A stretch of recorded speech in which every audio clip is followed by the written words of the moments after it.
Hello everyone, जय हिंद। आज हम बात करेंगे ग्रुप डी एग्ज़ाम की, आरआरबी।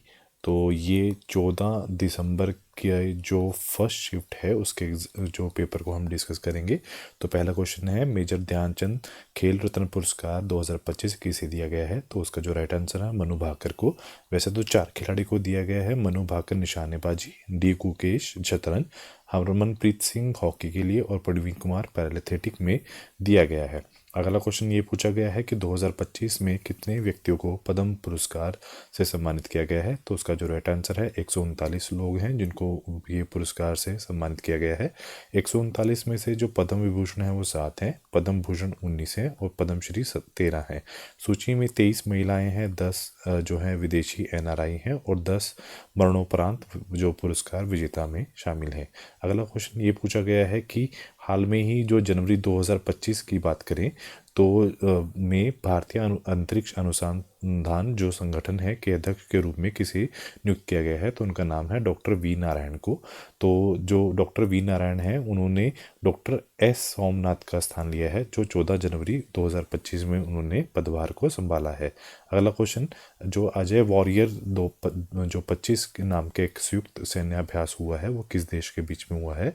तो उसका जो राइट आंसर है यूनाइटेड किंगडम और भारत के बीच में हुआ है। और ये कहाँ हुआ है? जो ये इसका 8वां एडिशन था और ये राजस्थान में जो भारत में महाजन फील्ड फायरिंग रेंज में ये आयोजित किया गया था। अगला क्वेश्चन, मानव शरीर में जो लिपिड और प्रोटीन की जो चटाई है, शॉर्टिंग है और जो टैगिंग है और जो पैकेजिंग है उसकी डिस्ट्रीब्यूशन कौन करता है? तो उसका जो काम है वो गोल्जी बॉडी करती है। सबसे पहले माइटोकॉन्ड्रिया क्या करता है? ये एटीपी देता है। राइबोसोम को क्या करती है? ये प्रोटीन बनाती है सेल के अंदर। और ये लाइसोसोम्स क्या करता है? इसको हम क्या बोलते हैं? सुसाइडल बैग है ये किसका? ऑफ सेल है। और गोल्जी बॉडी को क्या बोलते हैं? पुलिस ऑफ सेल भी बोलते हैं, क्योंकि देखो जैसे पुलिस का काम होता है वो चीज़ों की छटाई करती है, टैगिंग करती है, पैकेजिंग में और डिस्ट्रीब्यूशन में हेल्प करती है। तो इससे आप थोड़ा सा आइडिया लगा सकते हो उस चीज़ का। तो अगला क्वेश्चन ये पूछा गया है कि जो लेड है उसका जो रासायनिक प्रतीक है वो क्या है? तो उसका पीबी है। जो और एटॉमिक नंबर क्या है? 82। और लेड का जो काम क्या है वो मुख्य रूप से कार बैटरी और गोला बारूद के अंदर वो यूज़ किया जाता है। अगले क्वेश्चन में पूछा गया है कि जो सेल वॉल है और जो सेल मेम्ब्रेन है उनका उनका जो कथन है वो कौन सा सही है? एक चीज़ आप याद रखोगे कि जो सेल से बाहर का जो स्ट्रक्चर होता है इसको तो बोलते हैं हम सेल वॉल, ठीक है। और जो उसके अंदर एक और स्ट्रक्चर होता है उसको बोलते हैं प्लाज्मा मेम्ब्रेन, ठीक है। दो चीज़ें होगी, तो सेल वॉल और प्लाज्मा मेम्ब्रेन। तो ये आप याद रखोगे, ये किसके अंदर होता है? ये प्लांट सेल के अंदर होता है, दोनों चीज़ें। मतलब सेल वॉल भी है और प्लाज्मा मेम्ब्रेन भी है। बट अगर हम एनिमल सेल की बात करें हमारे अंदर, तो हमारे अंदर ओनली प्लाज्मा मेम्ब्रेन है, सेल वॉल नहीं होती है। तो यही इसने बोला है, पौधों के अंदर जो सेल वॉल है वो होती है और सेल मेम्ब्रेन भी होती है, जबकि पशुओं के अंदर सिर्फ और सिर्फ सेल मेम्ब्रेन पाई जाती है।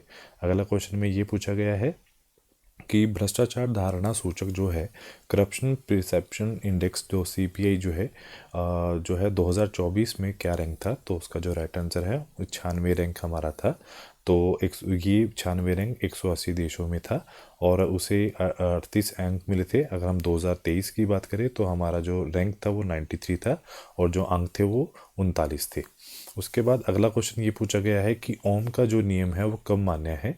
तो उसका जो नियम है वो तब मान्य है जैसे कि तापमान स्थिर रहे। तो यह सबसे महत्वपूर्ण शर्त है, क्योंकि तापमान बढ़ने पर जो चालक का प्रतिरोध बदलता है और जो नियम है विसफल हो जाता है।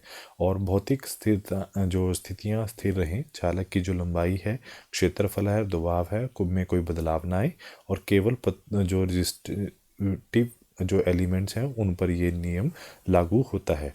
जो वो जिन पे जो कैपेसिटर है या इंडिकेटर है उस जैसे तत्व नहीं होते या डीसी जो परिपाथों में नहीं होता।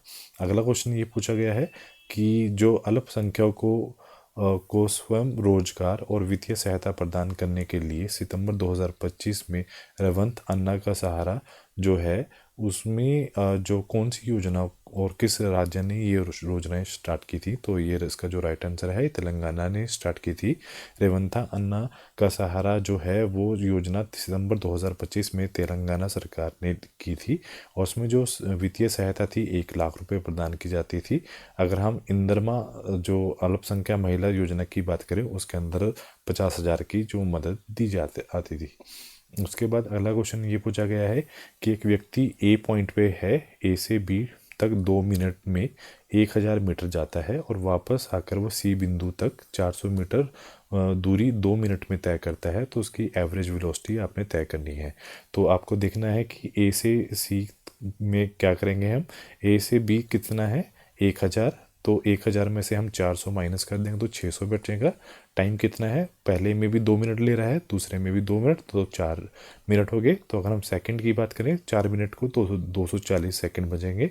तो 600 इंटू 240 को हम जब डिवाइड करेंगे तो राइट आंसर क्या आएगा 2.5 जो मिली पर सेकंड इसका राइट आंसर आएगा। उसके बाद जो दर्पण है उस जो मिरर है उसका जो मैग्निफिकेशन ऑफ मिरर का सूत्र क्या है, तो m is equal to minus V upon U. तो m क्या है मैग्निफिकेशन, v क्या है image distance from the mirror, और u क्या है object distance from the mirror. अगला क्वेश्चन ये पूछा गया है कि 26 जून 2025 को कौन सा संस्था ऐसी है जिसने अपना 80 जो स्थापना दिवस मनाया है, तो उसका जो राइट आंसर है संयुक्त राष्ट्र जो संगठन है यूएनओ ने ये किया है। तो 26 जून 2025 को जो यूएनओ है उन्होंने अपना 80वां स्थापना दिवस मनाया है, क्योंकि 26 जून 1945 को सैन फ्रांसिस्को में जो संयुक्त राष्ट्र चार्टर पर हस्ताक्षर हुए थे, यह चार्टर 24 अक्टूबर 1945 को प्रभावी हुआ है और प्रतिवर्ष जो है संयुक्त राष्ट्र जो दिवस के रूप में मनाया जाता है। तो जो 2025 की बात करें तो उसने अपनी 80वीं वर्षगांठ मनाई है। उसके साथ अगला क्वेश्चन ये पूछा गया है प्लाज्मोडियम जो है वो किस तरह से प्रजनन करता है, तो वो मल्टीपल फिजन करता है। मल्टीपल फिजन का मतलब क्या गया, तो जैसे ये अपने बच्चे पैदा करेगा तो उसके अंदर बहुत सारे बच्चे और पैदा होंगे, जबकि बाइनरी में क्या होता है एक ऑर्गेनिज्म बीच में से कट जाता है और 2 बच्चों को जन्म देता है। बडिंग में क्या होता है, ये हाइड्रा के अंदर होती है, तो ये पेड़ जैसा नुमा, तो इसमें से छोटी सी एक कली बाहर निकल जाएगी, उसको बडिंग बोलते हैं। फ्रेगमेंटेशन में क्या होता है, जैसे प्लानेरिया के अंदर होते हैं इसमें फ्रेगमेंट बन जाते हैं। तो प्लाज्मोडियम जो है वो मल्टीपल फिजन करता है, मतलब एक से अनेक वो बच्चों को पैदा करता है, और ये क्या है एक तरह की एसेक्सुअल रिप्रोडक्शन है। इसका मतलब क्या है, जैसा पेरेंट्स होते हैं वैसे ही बच्चे पैदा होते हैं। उसके बाद अगला क्वेश्चन ये पूछा गया है ग्रेगर जॉन मेंडल जो हैं उन्होंने ट्यूब ब्रीडिंग प्लांट पर प्रयोग किया है, क्या किया था उसने, तो उन्होंने जो निश्चित किए थे, जो उन्होंने प्योर ट्रेट्स को उठाया था। प्योर ट्रेट्स का मतलब क्या होता है, जो असली में उसके गुण हैं, ट्रेट्स गुण होते हैं, और जो लक्षण है वो पीढ़ी दर पीढ़ी को समझने के लिए उसने जाना था। तो उसने बड़े टी लिए थे, स्मॉल टी लिए थे, जब दोनों को मिलाया तो बड़ा टी और स्मॉल टी। उसके बाद उसने बड़ा टी और स्मॉल टी को ही आपस में जो है प्रजनन कराया, तो उसमें जो रेशो आई थी वो हमारे पास 3:1 आई थी। जो 3 थे वो टॉल थे और जो 1 थे ड्रॉफ थे। अगर हम फिनोटिपिक की बात करें तो 1:2, और 1 जो रेशो हमारे सामने निकल कर आई थी। और ग्रेन जो जॉन मेंडल है वो हमारे जेनेटिक्स के फादर भी हैं, आपको ये भी याद रखना है।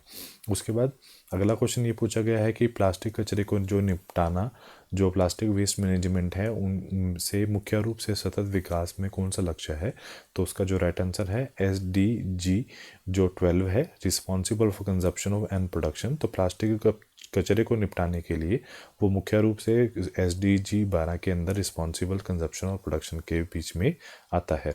अगला क्वेश्चन ये पूछा गया है कि नवंबर 2025 में अगर हम बात करें दिल्ली मेट्रो रेल कॉरपोरेशन की अंडरग्राउंड सुरंग की टनल की बात करें तो उसने किस IIT के साथ साझेदारी की है, तो उसने IIT दिल्ली के साथ जो है साझेदारी की है। तो दिल्ली जो मेट्रो है उन्होंने लोकल एक्सपर्टीज़ के साथ और IIT दिल्ली के साथ उन्होंने मेट्रो टेक्नोलॉजी के टनल कंस्ट्रक्शन के लिए स्टडी की है हाल में ही।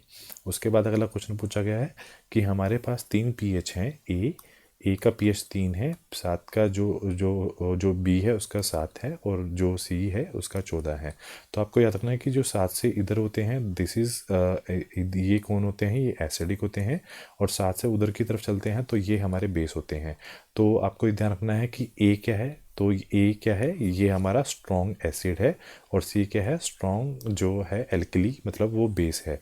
तो अगर हम ए क्या है, जिनका जो पीएच मान 7 से कम है वो उनको एसिडिक में डालते हैं, जिनका जो पीएच है 7 ही होता है तो उसको हम न्यूट्रल में डालते हैं, और जो एल्कलीन होती है जो 7 से ज़्यादा 12 की तरफ चल रहा है, 7 8 9 10 11 12, तो वो बेसिक और एल्कलीन सोल्यूशन की तरफ चलता है।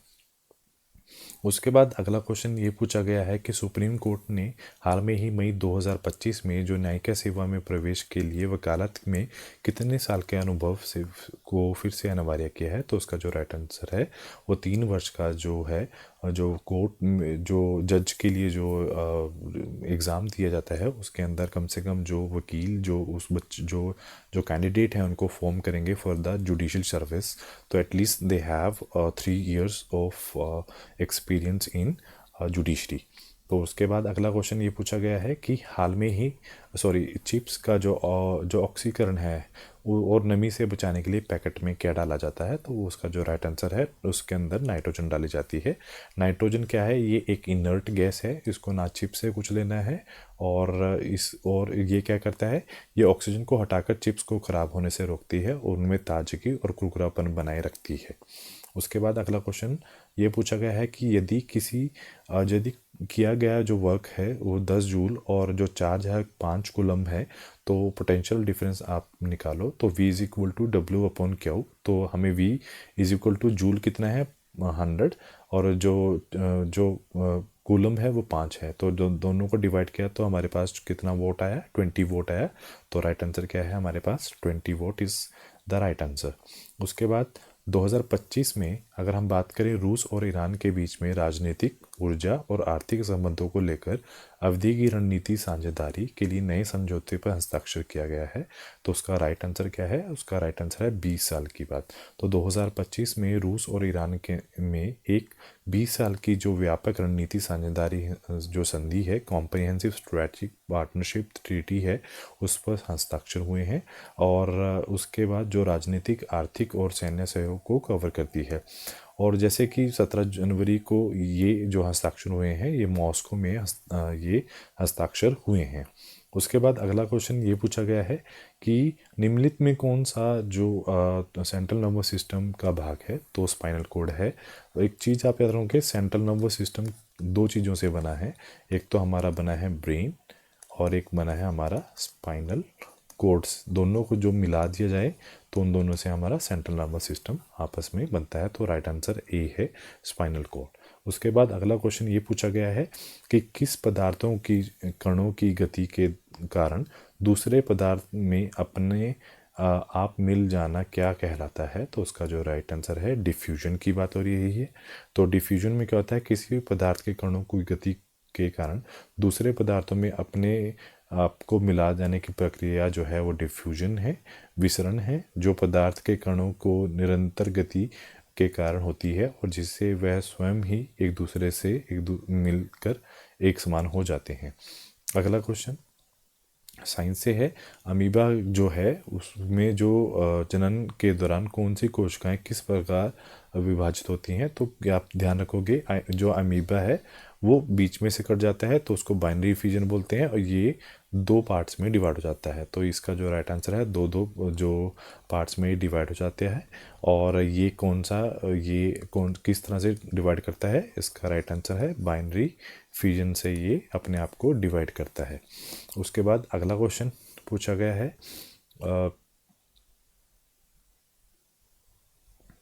कि अल्ट्रासाउंड को हम यूज़ अगर करें और तो उद्योगों में जो इंडस्ट्री में अल्ट्रासाउंड का जो यूज़ होता है उसका क्या उद्देश्य है। तो उसमें हम किसी भी मेटल के अंदर उसमें जो क्रैक है उसका पता लगा सकते हैं। तो मेनली जो अगर हम उद्योगों में अल्ट्रासाउंड के यूज़ किया जाता है तो धातुओं के अंदर जो क्रैक हैं या जो फ्लॉज हैं, मतलब जो दोष उसके अंदर आए हैं उसकी यूज़ कर सकते हैं। और इसके साथ साथ हम बड़ी बड़ी संरचनाएं जैसे पुल मशीनरी की सुरक्षा को भी सुनिश्चित करने के लिए अल्ट्रासाउंड की जो वेव्स हैं उनका यूज़ किया जाता है। अगला क्वेश्चन पूछा गया है कि जो कैल्शियम कार्बोनेट है को गर्म करने पर कैल्शियम ऑक्साइड मिलता है। तो कैल्शियम कार्बोनेट क्या है, CaCO3 है। जब अगर उसको हम गर्म करें तो हमें क्या मिलेगा, कैल्शियम ऑक्साइड मिलेगा, और जो कार्बन और जो डाइऑक्साइड है वो हमें मिलेगी। तो ये कौन सी एक तरह से रिएक्शन है, तो उसका जो राइट आंसर है this is a decomposition reaction है, जिसके अंदर जो है थर्मल जो हीट है, क्योंकि ये डीकम्पोजिशन रिएक्शन क्यों है, क्योंकि इसके अंदर देखो हीट जो है एक तरह का यौगिक टूटकर, जिसकी वजह से हीट की वजह से क्या है, कैल्शियम कार्बोनेट किस में टूट रही है, कैल्शियम ऑक्साइड के अंदर और कार्बन डाइऑक्साइड के अंदर ब्रेक हो रही है। अगला क्वेश्चन ये है कि निम्नलिखित में कौन सा तत्व है जो है रिएक्टिविटी सीरीज में एल्युमिनियम और तांबे के बीच में आता है। तो राइट आंसर है लोहा इसके बीच में आता है। उसके बाद कौन सा जो कथन है वो पोटेंशियल एनर्जी के बारे में सही है। तो यहाँ पर क्या है, जो इसका मान पृथ्वी की सतह पर शून्य माना जा सकता है, ये कथन इसके लिए एब्सोल्युटली वैल्यूड है, क्योंकि जो स्थितिज ऊर्जा है उसका जो निरपेक्ष मान है, जो एब्सोल्यूट वैल्यू है, भौतिक रूप से कोई महत्वपूर्ण नहीं होता, बल्कि इसका अंदर जो महत्वपूर्ण होता है, इसलिए जो रेफरेंस लेवल है वो स्वेच्छा से चुना जा सकता है।